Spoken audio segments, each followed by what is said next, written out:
രാജ്യത്തെ സ്റ്റീൽ മേഖലയിലെ അവസരങ്ങളെയും നവീകരണത്തെയും ചർച്ചയാക്കി steel India 2025. വികസിത ഇന്ത്യയുടെ ഭാവി രൂപപ്പെടുത്തുന്നതിൽ സ്റ്റീൽ മേഖലയുടെ പങ്ക് എടുത്തുകാണിച്ചുകൊണ്ട് പ്രധാനമന്ത്രി നരേന്ദ്രമോദി ഇന്ത്യ സ്റ്റീൽ 2025-നെ അഭിസംബോധന ചെയ്തു. ആധുനിക സമ്പദ്വ്യവസ്ഥയുടെ നട്ടെല്ലെന്നാണ് പ്രധാനമന്ത്രി ഉരുക്കിനെ വിശേഷിപ്പിച്ചത്. മുംബൈയിൽ സംഘടിപ്പിച്ച ദ്വിദിന പരിപാടി വ്യവസായ മേഖലയിൽ ഉടനീളമുള്ള പങ്കാളികളെ ഒരുമിച്ച് കൊണ്ടുവന്നു.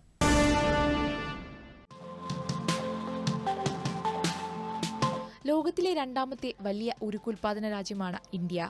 ദേശീയ ഉരുക്ക് നയം പ്രകാരം 2030 ആകുമ്പോഴേക്കും 300 ദശലക്ഷം ടൺ ഉരുക്ക് ഉൽപ്പാദിപ്പിക്കാനാണ് രാജ്യം ലക്ഷ്യമിടുന്നത്. അടിസ്ഥാന സൗകര്യങ്ങൾ, നിർമ്മാണം, ഉൽപ്പാദനം തുടങ്ങിയ മേഖലകളെ പിന്തുണയ്ക്കുന്ന നിർണായക വ്യവസായമാണ് സ്റ്റീൽ. സ്റ്റീൽ മേഖലയിലെ പ്രമുഖ ദ്വാർഷിക അന്താരാഷ്ട്ര പ്രദർശന സമ്മേളനമായ ഇന്ത്യ സ്റ്റീലിന്റെ 6ാമത് പതിപ്പ് മുംബൈയിൽ നടന്നു. സ്റ്റീൽ മന്ത്രാലയം സംഘടിപ്പിച്ച ഇന്ത്യ സ്റ്റീൽ 2025 സ്റ്റീൽ ഉൽപ്പാദനത്തിലെ സുസ്ഥിരത, മാറിക്കൊണ്ടിരിക്കുന്ന ആഗോള സമ്പദ് വ്യവസ്ഥയിലെ പ്രതിരോധശേഷി, മത്സരശേഷി ഇവ വർദ്ധിപ്പിക്കുന്നതിൽ നവീകരണത്തിന്റെയും ഡിജിറ്റൽ സാങ്കേതിക വിദ്യകളുടെയും പങ്ക് തുടങ്ങിയ പ്രധാന വിഷയങ്ങൾ ചർച്ച ചെയ്യുന്നതിനായി ആഗോള പങ്കാളികളെ ഒരുമിച്ച് കൊണ്ടുവരുന്നു. കേന്ദ്രമന്ത്രിമാരും 3 സംസ്ഥാനങ്ങളിലെ മുഖ്യമന്ത്രിമാരും ഉൾപ്പെടെ നിരവധി വിശിഷ്ട വ്യക്തികളുടെ സാന്നിധ്യത്തിൽ ഈ മാസം 24-ന് പ്രധാനമന്ത്രി ശ്രീ നരേന്ദ്രമോദി വീഡിയോ കോൺഫറൻസിംഗിലൂടെ പരിപാടി ഉദ്ഘാടനം ചെയ്തു. ഉരുക്കിനെ സൂര്യോദയ മേഖല എന്ന് വിശേഷിപ്പിച്ച പ്രധാനമന്ത്രി വികസനത്തിന്റെ നട്ടെല്ലായ സ്റ്റീലിന്റെ ഉൽപ്പാദനം വർദ്ധിപ്പിക്കേണ്ടതിന്റെയും പുതിയ പ്രക്രിയകൾ സ്വീകരിക്കേണ്ടതിന്റെയും നവീകരണം ഏറ്റെടുക്കേണ്ടതിന്റെയും കൽക്കരിയിൽ ഇറക്കുമതി പകരക്കാരെ പരിഗണിക്കേണ്ടതിന്റെയും ആവശ്യകതയ്ക്ക് അടിവരയിട്ടു. അമ്പരചുംബികളായ കെട്ടിടങ്ങളാലും ഷിപ്പിംഗ് കൊണ്ടും ഹൈവേകളാലും അതിവേഗ റെയിൽവേ കൊണ്ടും സ്മാർട്ട് സിറ്റികളാലും വ്യാവസായിക ഇടനാഴികളാലും എല്ലാ വിജയഗാഥകൾക്കു പിന്നിലെ ശക്തി ഉരുക്കാണെന്നും അദ്ദേഹം പറഞ്ഞു. ഇന്ത്യ $5 ട്രില്യൺ സമ്പദ്വ്യവസ്ഥയായി മാറുക എന്ന ലക്ഷ്യത്തോടെ മുന്നോട്ടു പോകുകയാണ്. ഈ ദൗത്യം കൈവരിക്കുന്നതിൽ ഉരുക്ക് മേഖല ഒരു പ്രധാന പങ്ക് വഹിക്കുന്നു, അദ്ദേഹം കൂട്ടിച്ചേർത്തു. നിലവിൽ 98 കിലോഗ്രാമായുള്ള പ്രതിശീർഷ സ്റ്റീൽ ഉപയോഗം 2030 ആകുമ്പോഴേക്കും 160 കിലോഗ്രാമായി ഉയരുമെന്നും അദ്ദേഹം അഭിപ്രായപ്പെട്ടു. അസംസ്കൃത വസ്തുക്കൾ സുരക്ഷിതമാക്കുന്നതിനായി രാജ്യം ആഗോള പങ്കാളിത്തം ശക്തിപ്പെടുത്തേണ്ടതുണ്ടെന്നും ഉരുക്കുൽപാദനം വർദ്ധിപ്പിക്കുന്നതിന് ഉപയോഗിക്കാത്ത ഗ്രീൻഫീൽഡ് ഖനികളിൽ നിന്ന് ഇരുമ്പയിര് വേർതിരിക്കാൻ തുടങ്ങണമെന്നും പ്രധാനമന്ത്രി പറഞ്ഞു. സ്റ്റീൽ की भूमिका दुनिया की आधुनिक अर्थव्यवस्थाओं में स्केलेटन की तरह रही है. स्काई स्क्रैपर्स हो या शिपिंग, हाईवेज हो या high speed rail, smart city हो या इंडस्ट्रियल कॉरिडोर, हर सक्सेस स्टोरी के पीछे स्टील की ताकत है. आज भारत $5 ट्रिलियन इकोनॉमी के संकल्प को सिद्ध करने में जुटा है. इस लक्ष्य को साधने में स्टील सेक्टर की भी भूमिका कम नहीं है.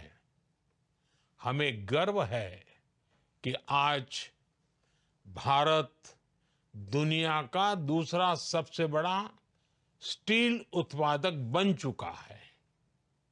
हमने नेशनल स्टील पॉलिसी के तहत 2030 तक 300 मिलियन टन स्टील उत्पादन का लक्ष्य तय किया है.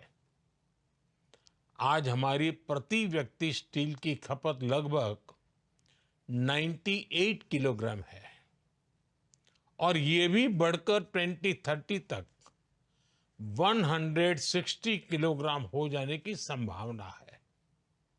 स्टील का ये बढ़ता कंजम्पशन देश के इंफ्रा और इकोनॉमी के लिए ഗോൾഡൻ സ്റ്റാൻഡേർഡ് കാ കാം കർത്താ ഹൈ.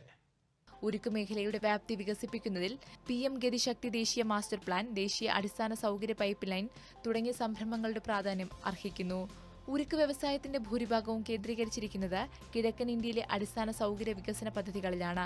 പൊതുപദ്ധതികളിൽ ഇന്ത്യ നിർമ്മിച്ച സ്റ്റീൽ ഉപയോഗിക്കണമെന്ന് സർക്കാർ നിർബന്ധമാക്കിയിട്ടുണ്ടെന്നും പൊതുമേഖലാ സംരംഭങ്ങൾ രാജ്യത്ത് ഏറ്റവും കൂടുതൽ സ്റ്റീൽ ഉപയോഗിക്കുന്നവരാണെന്നും പ്രധാനമന്ത്രി പറഞ്ഞു.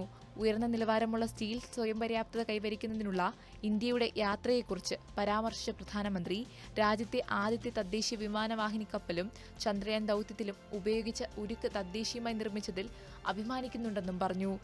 ഉയർന്ന നിലവാരമുള്ള ഉരുക്ക് നിർമ്മാണത്തെ പിന്തുണച്ചതിന് പ്രൊഡക്ഷൻ ലിങ്ക്ഡ് ഇൻസെന്റീവ് പദ്ധതിയെ അദ്ദേഹം പ്രശംസിച്ചു.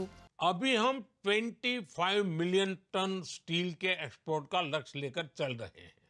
हम 2047 तक अपनी क्षमता 500 मिलियन टन तक पहुंचाने के लिए भी काम कर रहे हैं।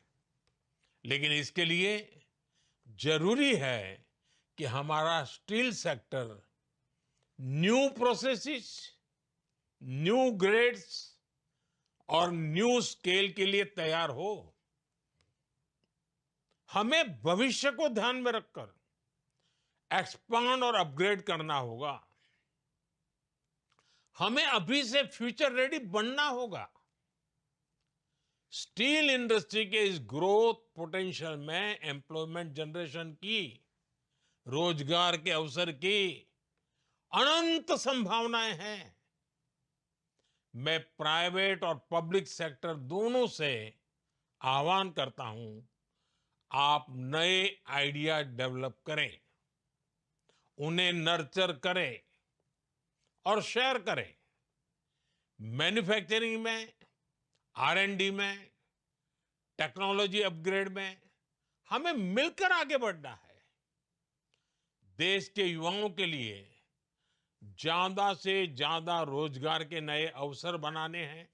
അതോടൊപ്പം തന്നെ പുനരുപയോഗം, ഉപോൽപ്പന്ന ഉപയോഗം എന്നിവ ഉരുക്ക് വ്യവസായത്തിന്റെ ഭാവി നിർവചിക്കുമെന്നും അദ്ദേഹം കൂട്ടിച്ചേർത്തു. 2047 ആകുമ്പോഴേക്കും സ്റ്റീൽ കയറ്റുമതി 25 ദശലക്ഷം ടണ്ണായി ഉയർത്താനും ഉൽപാദനശേഷി 500 ദശലക്ഷം ടണ്ണായി ഉയർത്താനും രാജ്യം ലക്ഷ്യമിടുന്നു. ആഭ്യന്തര വളർച്ചയെക്കുറിച്ച് മാത്രമല്ല, ഈ മേഖലയിലെ ആഗോള നേതൃത്വത്തെക്കുറിച്ചും ഇന്ത്യ ചിന്തിക്കുന്നു. ഉയർന്ന ഗ്രേഡ് ഉരുക്കിന്റെ വിശ്വസനീയ വിതരണക്കാരനായാണ് ലോകം ഇന്ത്യയെ കാണുന്നത്. രാജ്യത്തെ യുവാക്കൾക്ക് തൊഴിലവസരങ്ങൾ സൃഷ്ടിക്കാനുള്ള കഴിവുള്ളതിനാൽ ഉരുക്ക് മേഖല സമ്പദ് വ്യവസ്ഥയ്ക്കും പ്രധാനമാണ്. 2013 ആരംഭിച്ചതു മുതൽ ഇന്ത്യ സ്റ്റീൽ എക്സ്പോ അത്യാധുനിക സാങ്കേതിക വിദ്യകളും ഉപകരണങ്ങളും പ്രദർശിപ്പിക്കുന്നതിനും തന്ത്രപരമായ വ്യവസായ സംവാദങ്ങൾ വളർത്തുന്നതിനും ആഗോള നെറ്റ്വർക്കിംഗ് സാധ്യമാക്കുന്നതിനുമുള്ള ഒരു മുൻനിര വേദിയായി വളർന്നു.